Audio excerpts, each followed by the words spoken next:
It was 07:02 a.m. when my father ripped the stars off my shoulders in front of the most powerful men and women in the Pentagon.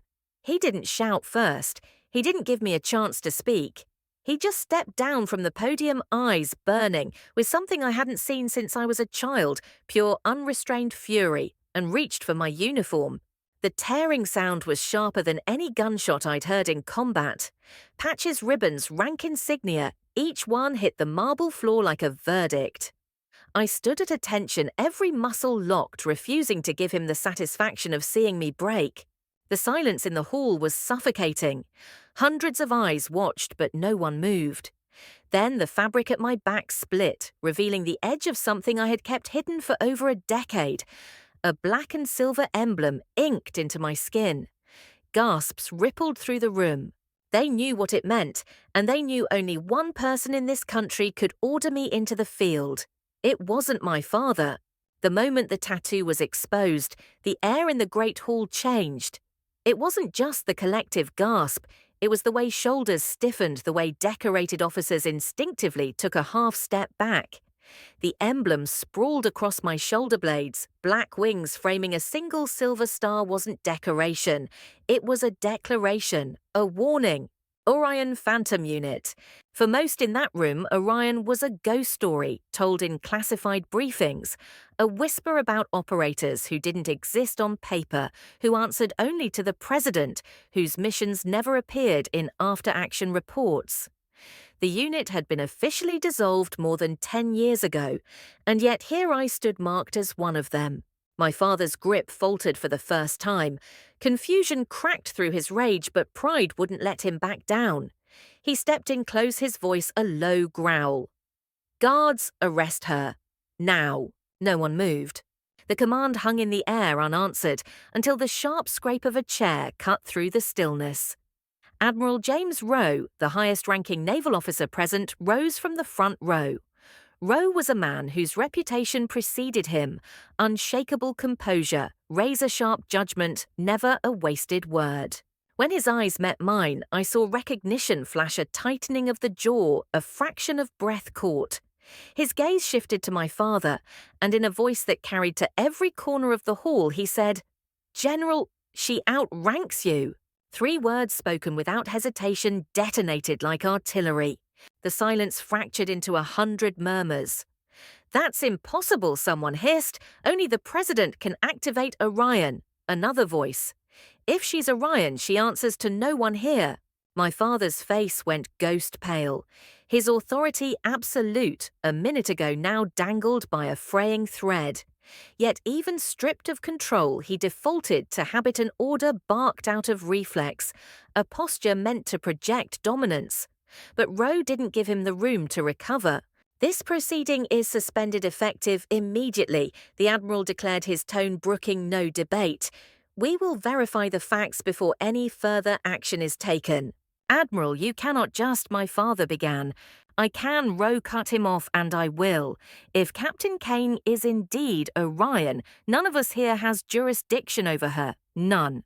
It was the first time in my life I'd seen my father take a step back. It wasn't retreat, it was recoil. The man who had raised me to believe in unbending discipline, who taught me that weakness was death, now stood in the middle of a room where his word no longer held weight. Rowe turned to me, his expression unreadable. "You'll come with me," he said, voice dropping to a lower register, "for your safety and for theirs." His head tilted toward the restless crowd, where whispers were rapidly curdling into suspicion and fear. I nodded once. Speaking then would have been a mistake. 2 security officers moved into place not as captors, but as escorts. We left the hall together, the echo of our boots a steady drumbeat in the marble corridor. Behind us, the noise swelled, speculation, disbelief, outright denial. I caught fragments. "Is she really Orion? No one leaves Orion alive. If she's a traitor..."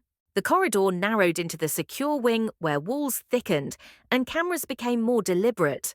Rowe walked half a pace ahead, his hands clasped behind his back, like a man escorting a volatile weapon.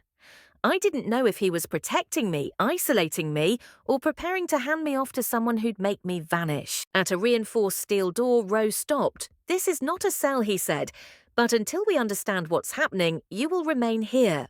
I met his eyes. "I'll stay," I said evenly. "But know this admiral, whoever set this up, miscalculated.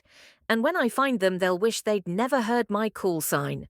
Something in his gaze shifted, not quite trust, but acknowledgement. "Valkyrie," he said softly, half respect, half warning. Then the door shut behind me with a hydraulic hiss. The room was 12 by 12, painted in a grey so flat it absorbed light. A single fluorescent tube flickered overhead, buzzing like an insect in a jar. No window, no clock, no sound except the ventilation system's cold exhale. Containment. Not a prison, but not freedom either. Designed to strip away every distraction to leave the occupant alone until their own thoughts turned inward and sharpened into blades. I'd seen rooms like this used to break suspects in half. I sat on the metal bench, bolted to the wall, my posture relaxed by force of will, my breathing steady. They'd get nothing from me in here, not hesitation, not doubt. But sitting still didn't mean being still. My mind was already assembling the timeline. Someone had fed my father enough poisoned intel to make him believe I was a traitor and to humiliate me in the most public, irreversible way possible. The exposure of my tattoo wasn't an accident. It was bait, meant to trigger a chain reaction in the room. Whoever orchestrated this had planned each beat, each pause, each escalation. And the fact that they'd used Orion's name told me exactly the level of enemy I was dealing with. This wasn't some over-eager junior officer or political climber. This was someone who understood the power of myth and how to weaponize it. I leaned forward, elbows on my knees, and let the old Orion instincts take over pattern recognition, motive mapping, elimination of variables. My father was a blunt instrument in someone else's hand. The question was whose? The fluorescent light above me flickered again, briefly plunging the room into darkness before buzzing back to life. A lesser soldier might have flinched. I didn't. Shadows were where I had always done my best work. The clock was already ticking. And if Admiral Rowe thought he was keeping me here to protect me, he was about to learn something very important about Valkyrie. I don't wait for rescue. I bring the fight to the door. The first hour in the containment room passed without interruption. I counted my breaths, listened to the mechanical hum of the ventilation, and let the stillness sharpen me instead of dull me. But on the 60-second minute, the door hissed open. Admiral Rowe stepped in alone.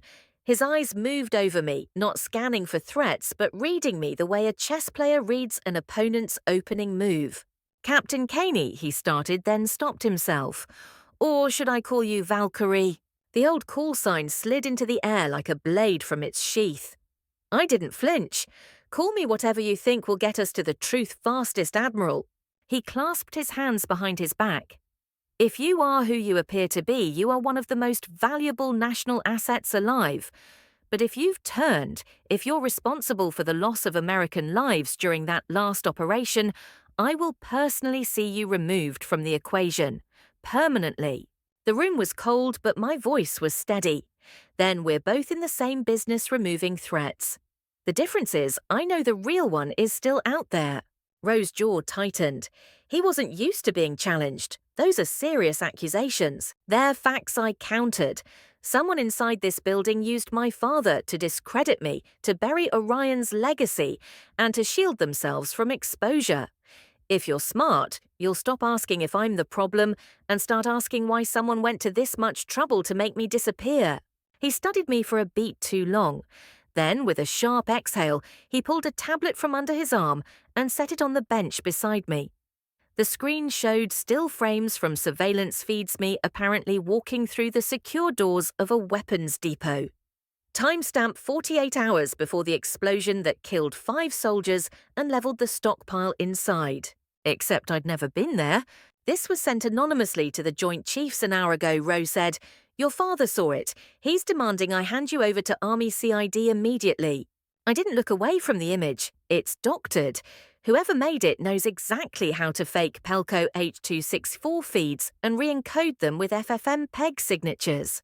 Rose's brows drew together. You're saying this is a deep fake? I'm saying I was in a debriefing room with 2 witnesses during that entire window. One of them was Ethan Cole. He gave a short, skeptical nod.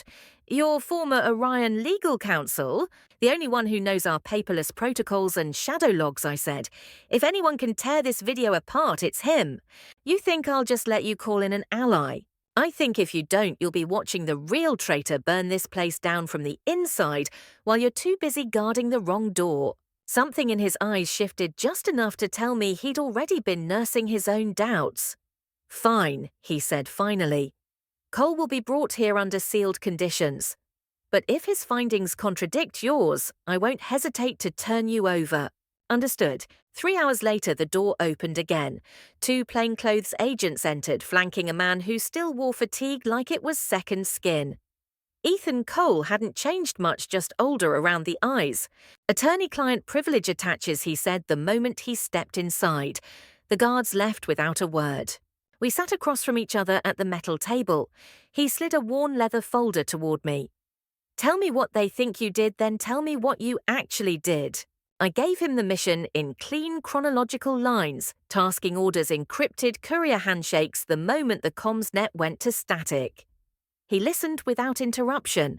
When I finished, he opened the folder and withdrew a slim grey notebook stamped with a faded Orion crest. Parallel logs, he explained.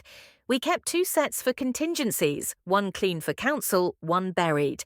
This is your team's last sealed entry. You flagged a logistics officer, Calder, for an anomaly his badge scanned at opposite ends of the depot, 8 minutes apart. Impossible without a duplicate credential or an accomplice, I said. Ethan nodded. We corroborate this, we have our first crack. The door opened again. Rowe entered, tablet in hand. His expression had shifted from skepticism to something sharper pressure from above. The story's out, he said, flatly setting the device down. A headline screamed across the screen, former black program operative suspected in insider attack, Pentagon under review. Beside it, my academy graduation photo juxtaposed with the depot footage. They're framing you for more than treason, Ethan muttered. They're erasing you. They're using Orion's own playbook, I said, my voice like glass. The same deep-fake frameworks we used to vanish high-value targets a decade ago. Now they're turning it on me. Rose's jaw worked silently. Finally, he looked at Ethan. Preserve the logs. Pull every access record for the 48-hour window around that blast. I'll authorize full chain of custody subpoenas. Ethan gave a grim smile. We'll need to move faster than that. This architect's already scrubbing behind them. I met Rose's eyes. Then you'd better decide right now if you're in this with me or if you're going to watch the wrong soldier take the fall while your command burns. For a long moment, he said nothing. Then, you have 72 hours, Valkyrie. After that, I won't be able to shield you from Harris or from anyone else. 72 hours. Enough time to dismantle a conspiracy if I was willing to burn every bridge left standing. And I was.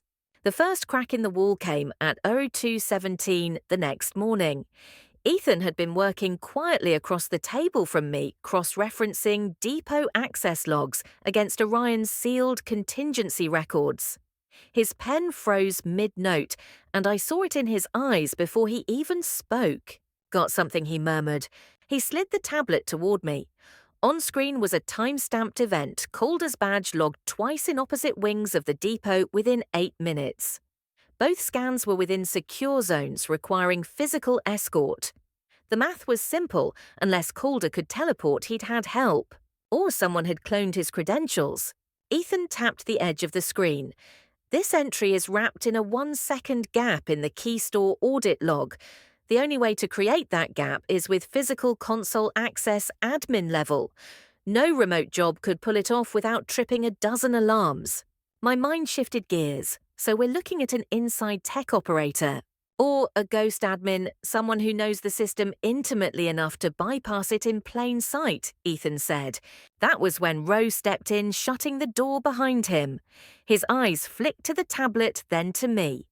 This better be worth the clock you're burning. It is, I said, swiveling the screen toward him. Whoever did this had deep access, and they used Calder's ID to make it stick. Rowe studied the logs, his jaw tightening. And you think Calder's the one? No, I said, Calder's a conduit. The real operator stays hidden, making sure we chase the obvious suspect while they burn the evidence. For a moment, Rowe didn't speak. Then he said, "There's one other person with badge and cage access at that level Master Sergeant Leeds, maintains the badge printers and lock systems." I remembered Leeds, former range partner, meticulous, wouldn't forget a detail unless he wanted someone to see it. "This is bait," I said flatly. "They want us to sprint toward Leeds and Calder while the real hand cleans up." Rowe's gaze darkened. "So what's your play?" "Set a counter-bait," I said. "Inject a dummy after-action addendum into the system, something only the saboteur would feel compelled to correct. Monitor who touches it, when and from where." Rowe nodded slowly, a trace of respect in his eyes. "Do it. I'll clear the lane." Ethan and I moved fast. The fake file, a supposed inventory update from the destroyed depot, was embedded with a silent tracer. Metadata matched legitimate classified files down to the byte, but its checksum was wrong by a single digit. Only someone with high-level access and paranoia would spot the discrepancy and try to fix it. We didn't have to wait long. 32 minutes later, Ethan's receiver pinged twice in rapid succession. The tracer had been opened and copied on a restricted terminal in General Harris's wing. And the operator was Colonel Nathan Marwick. My father's right hand, his shadow for 20 years. The man who'd barked for my arrest the moment the tattoo showed. Rowe's face was unreadable when Ethan delivered the news. "You're sure?" he asked. Ethan's voice was steady, positive. "We've got IP hardware fingerprint and keystroke pattern." I leaned back, exhaling through my teeth. "Then he's the one feeding my father the poison." "Which means," Rowe said slowly, "your father's not just wrong about you, he's being played." The weight of those words pressed heavier than I expected. My father's blind loyalty to Marwick wasn't news. But knowing that loyalty had been weaponized to turn him against me, that hit differently. Rowe paced the small space, his hands clasped tight behind his back. "We can't go at Marwick directly, not yet. If he knows we're onto him, he'll dump whatever's left of the trail and vanish. Then we box him in," I said. "Force him to move before he's ready." Ethan added, "And while he's scrambling, we dig deeper, pull every piece of his network, every shell company, every offshore account." Rowe stopped pacing. "You're both assuming I'm willing to give you that kind of leash." "You gave me 72 hours, I reminded him. "If you cut me loose now, the clock hits 0 for all of us." For a moment, Rowe studied me like a man deciding whether to throw a knife or catch one. Then he said, "Fine. You want leash, you've got it. But the second you step out of line—" "I don't step out of line, Admiral, I cut in. I redraw it." He almost smiled. Almost. When he left, Ethan turned to me. "You realize this changes the equation, right? If Marwick's been operating this long, the network's bigger than we thought. And if your father's tied to any of his authorizations, then clearing my name won't be enough," I finished. "We'll have to dismantle the whole machine." I could feel the shift in my own thinking even as I said it. Hours ago, my objective had been survival, prove my innocence, get out alive. Now the scope had widened. If we let Marwick's network survive, it wouldn't just be my name that burned. The rot would keep spreading through the chain of command until nothing was left worth defending. Ethan must have read it in my face. "You're not just playing defense anymore," he said quietly. "No," I agreed. "Now it's offense, and I'm not leaving the field until the board's cleared." It wasn't bravado, it was clarity. And in that moment, I realized something else. I no longer cared about earning my father's approval. That had been the old fight. This was the real one. The tracer ping on Marwick's terminal wasn't just a win, it was an opening. And in Orion, openings were never wasted. We now had a live connection to the man pulling my father's strings. That meant we could make him react, force him to take risks, and maybe, just maybe, catch him reaching for something he couldn't afford to lose. Ethan leaned over the table, tapping the side of his pen like a metronome. "If we push him now, we can get him to move assets before he realizes the tracer's embedded deeper than he thinks." "Assets?" Rowe asked from the doorway, arms crossed. Money, Ethan said. Communications nodes, safe house intel, anything he's got live in the field. A man like Marwick doesn't survive this long without contingency stashes. He'll want to protect them before we close in. I added, and the second he tries to pull those strings, we follow the vibrations up the chain. Rose's expression was skeptical but calculating. You're assuming he'll make the move now instead of hunkering down. He's arrogant, I said. You don't stay in someone like my father's shadow for 20 years unless you believe you're untouchable. But today, we showed him a leak in his fortress. That kind of man doesn't patch the hole quietly. He rebuilds the wall while we're still standing in front of it. Rose studied me, then nodded once. Fine. What's your angle? I turned to Ethan. We seed a second file different bait. Something he can't ignore but can't access without tripping the failsafes. Operational manifests from the last Orion Black Op, Ethan suggested immediately. Make it look like it ties him directly to the weapons ring we shut down 10 years ago. He'll have to either grab it or burn it. Either way, we'll be watching. Rose's voice was low. If you do this, you'd better be right, because if he calls the bluff, we lose the element of surprise. I met his gaze. Admiral, I don't bluff. Within the hour, Ethan had built the package encrypted, laced with a new tracer keyed to hardware IDs we'd already mapped in Marwick's office and off-site networks. The hook was barbed. If he accessed the file from anywhere but a clean, isolated terminal, we'd get a live trace of his secondary infrastructure. We pushed it through the same classified channel the first bait had travelled. Then we waited. 49 minutes later, the tracer lit up. Got him, Ethan breathed. He's pulling it from an off-network storage node in Arlington. Encryption's heavy, but he's routing through 3 relay points we already flagged last year. Roe leaned over the screen. Can you lock him there? Not for long, Ethan said, but long enough for you to get eyes on the building. Roe straightened. I'll have a team there in 20. Quiet. I shook my head. If you go in uniform, he'll burn it before you clear the stairwell. You need someone he won't see coming. Rose's eyes met mine, and I could see the decision forming even before he said it. You want to go. I'm the only one. Who can I said? I know his patterns, his contingencies. And I've walked into dirtier holes than this and walked back out. He hesitated. If this is a trap, then I'll spring it on my terms. 27 minutes later, I was moving through the side streets of Arlington in civilian clothes, a burner phone in one pocket and a micro-drive in the other. Rose's team shadowed from 2 blocks out, close enough to respond, far enough not to spook him. The building was an unremarkable 4-story brick front, the kind of place you'd walk past without noticing. But the camera above the back door was military-grade, and the lock was a biometric scanner retrofitted with a manual override. Marwick didn't trust his own men enough to leave this place on auto. I approached from the blind side, popped the scanner panel, and forced a bypass with a slimline data spike.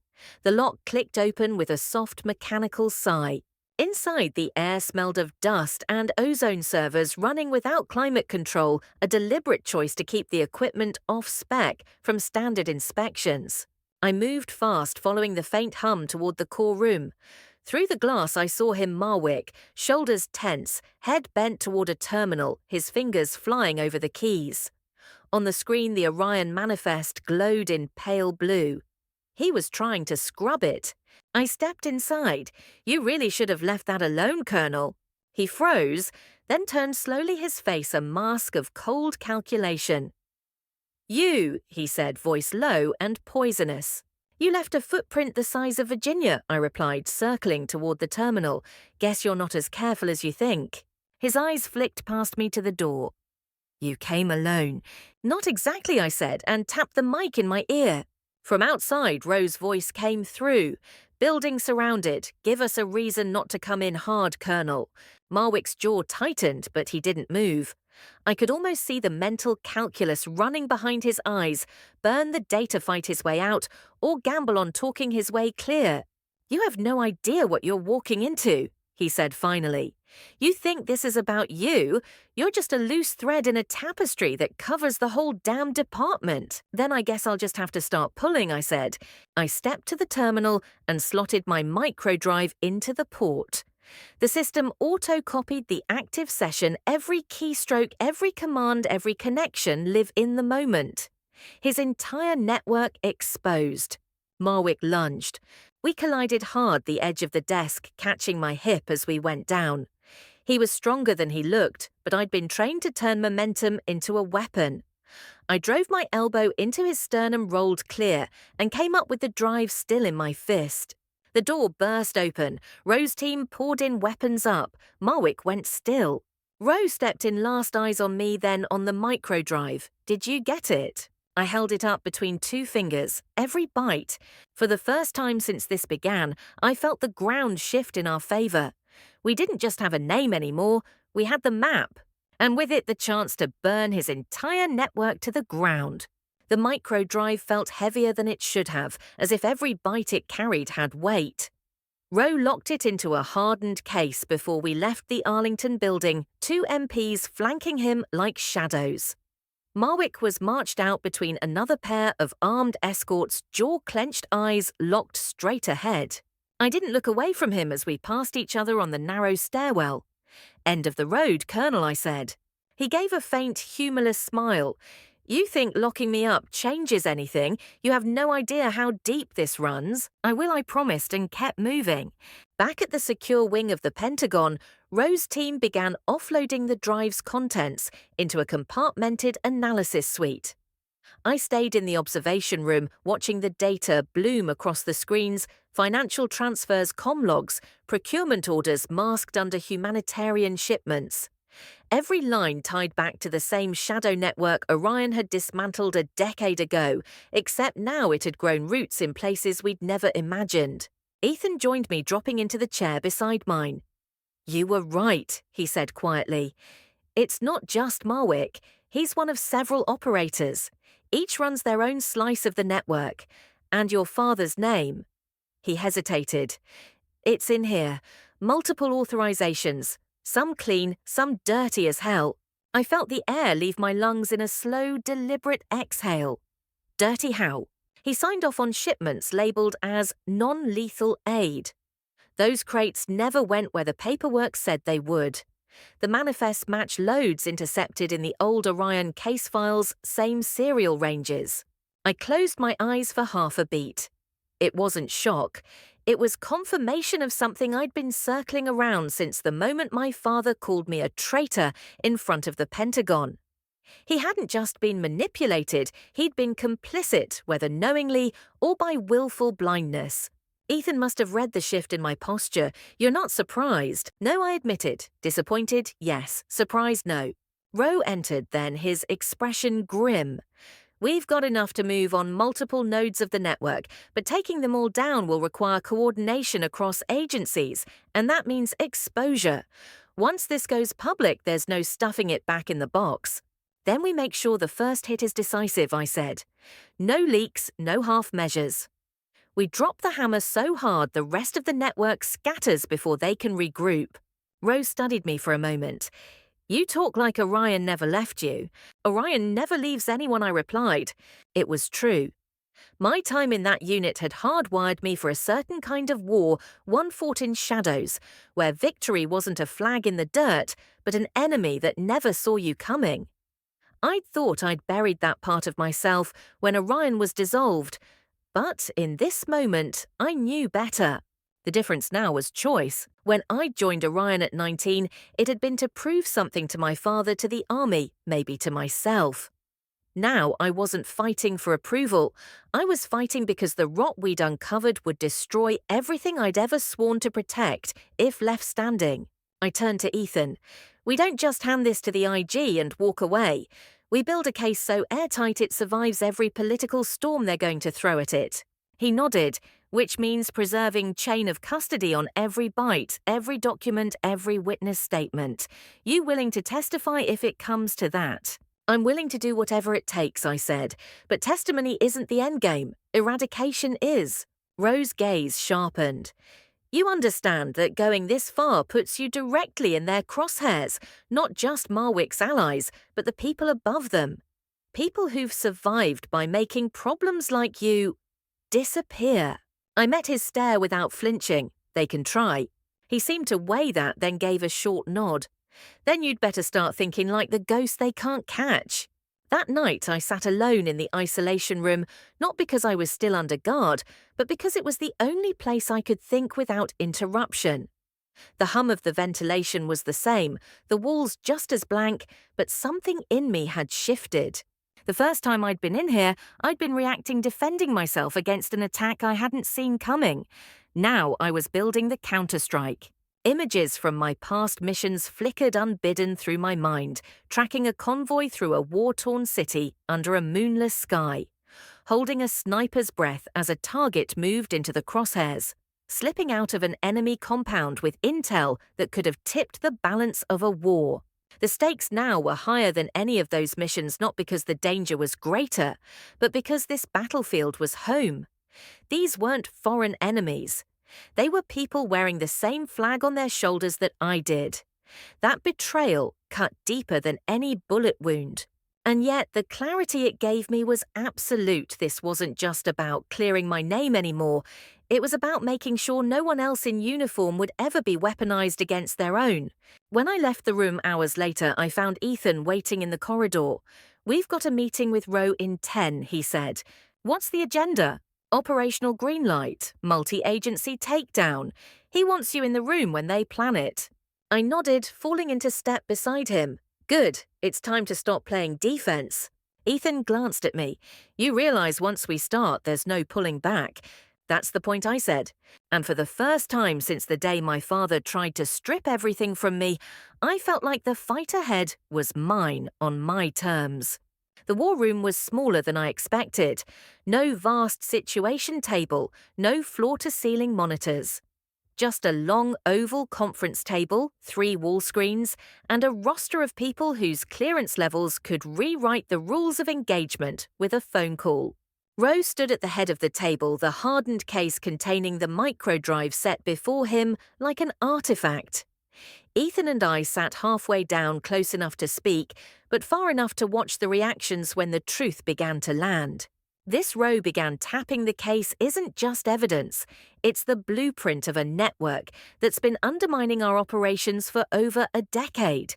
Some of you in this room will see names you recognize. Some of you may not want to believe what you're about to hear. But the data is verified chain of custody intact, and we're not here to debate its authenticity. We're here to decide how we end it. The first file to appear on the wall screen was Marwick's dossier current position service history, and the comms logs that tied him to the depot explosion. A ripple of low voices moved around the table. Then the second file opened. My father's name appeared beside multiple authorization shipments routed through shell companies, stamped with his digital countersignature. The room went utterly still. Roe kept his voice steady. General Harris was manipulated by Marwick and others into authorizing shipments under false pretenses. Whether this was willful complicity or a result of deception is for the review board to determine. But this pattern is part of the larger mechanism we're dismantling today. Every eye in the room turned toward me. I met them without flinching. My father's judgment was compromised because he trusted the wrong man. That mistake nearly destroyed me and would have destroyed Orion's legacy if we'd let it stand. I'm not here to defend him. I'm here to make sure none of you become the next pawn. One of the senior officers leaned forward. "Commander Caney, you're asking us to launch a takedown that could implicate people sitting in this room. That's a tall order without political fallout." "Fallout is inevitable," I said. "The question is whether you want to control it or let it control you." This network thrives on hesitation. Every hour you delay gives them time to adapt, bury evidence, and regroup. If you move now, you can cut out the core before it metastasizes again. Roe nodded toward the third screen. "Our target list is ready. Multiple simultaneous raids, logistics hubs, offshore accounts, and comm relays. Every location tied to the microdrive will be hit within the same 90-minute window." A colonel across from me frowned. "And you think 90 minutes is enough to dismantle a decade-old operation?" I looked him dead in the eye. "I know it is because I've done it before." That was the first time the room fell quiet, in respect not just obligation. When the meeting adjourned, Roe pulled me aside. Your part in this is done. The teams will move without you. With respect, Admiral, that's not happening, I said. These people tried to erase me. I'm not sitting on the sidelines while you take the shot. He studied me for a long moment, then gave a small, reluctant nod. One team, one location. You pick it. I didn't hesitate. The comm relay in Alexandria. That's where they'll try to wipe the network before your raids hit. 8 hours later, I was crouched behind the passenger seat of a nondescript van body armor, under civilian clothes comms mic, snug against my cheek. Ethan was in the rear monitoring live feeds from the other raid teams. Rose's voice came over the channel, all teams in position, stand by for green. The second the call came, we moved. The relay hub was disguised as a private security firm, complete with a fake lobby and an unmarked elevator to the basement. 2 guards went down silently before they even reached for their radios. In the server room, 3 operators froze when they saw us. One reached for a keyboard. I crossed the distance in 2 strides, slammed my forearm against his chest, and pinned him to the rack. Hands off the system. Ethan was already at the main console, pulling live connection logs into a portable drive. They're purging 10% 20. Cut the power, I ordered. He yanked the breaker, plunging the room into darkness, lit only by the glow of emergency strips. The purge halted at 37%. Enough to hurt them, but not enough to save them. Rose's voice came through tight with urgency. Primary targets secured, secondary sweeps underway. We've got Marwick in custody, multiple accounts frozen. You have what you need. I looked at Ethan, who held up the drive. We do. Back at the Pentagon, the drives from all teams were pooled, cross-referenced, and locked in evidence storage. The forensic team's preliminary report confirmed it. The network was dismantled. Its infrastructure shredded, its operators in custody or on the run. When the final briefing ended, Rowe addressed me in front of the assembled officers. Commander Caney Valkyrie, you've not only cleared your name, you've helped secure the integrity of this institution. On behalf of those who still believe in the oath, we swore thank you. For the first time in weeks, I allowed myself to exhale without fear of what came next. I caught my father's gaze from across the room, hollow-eyed, stripped of the certainty that had once defined him. He gave the smallest nod. It wasn't reconciliation, but it was acknowledgement. And that was enough, because I'd stopped fighting for his approval a long time ago. Now I fought for something bigger, and that fight for the first time felt like mine alone. Survival, I'd learned, was never about waiting for rescue. It was about refusing to surrender your truth when everything and everyone around you demanded it. My father's betrayal had cut deep, but it also forced me to see the difference between loyalty and blind obedience. Loyalty is earned. Obedience can be manipulated. The people who tried to erase me didn't just underestimate my training, they underestimated my will. Orion had taught me how to vanish, how to strike, how to survive in hostile territory. But this fight proved something more, that the same skills could be used to defend not just my own life, but the integrity of everything I'd sworn to protect. Your name, your honor, your truth, those things can be stolen in seconds. Winning them back isn't about speeches or apologies. It's about action, about putting proof on the table and daring anyone to deny it. And when you finally clear your name, you realize the real victory isn't vindication. It's knowing you can stand on your own even when the world calls you a traitor. In real life, you may never face a conspiracy at the highest levels of government, but you will face moments when your integrity is questioned. It might come from a misunderstanding at work, a rumor in your community, or a friend's misplaced doubt.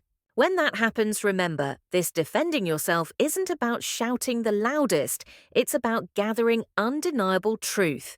Keep records, document conversations, preserve evidence. Just as importantly, recognize who is worth convincing. Not everyone will hear you, and not everyone deserves to. Spend your energy where it counts on the people who will act once they see the facts. And if you can build a network of allies before you need them. Because when the day comes that you're forced to fight for your name, you'll want people beside you who know exactly who you are and who won't believe the lie.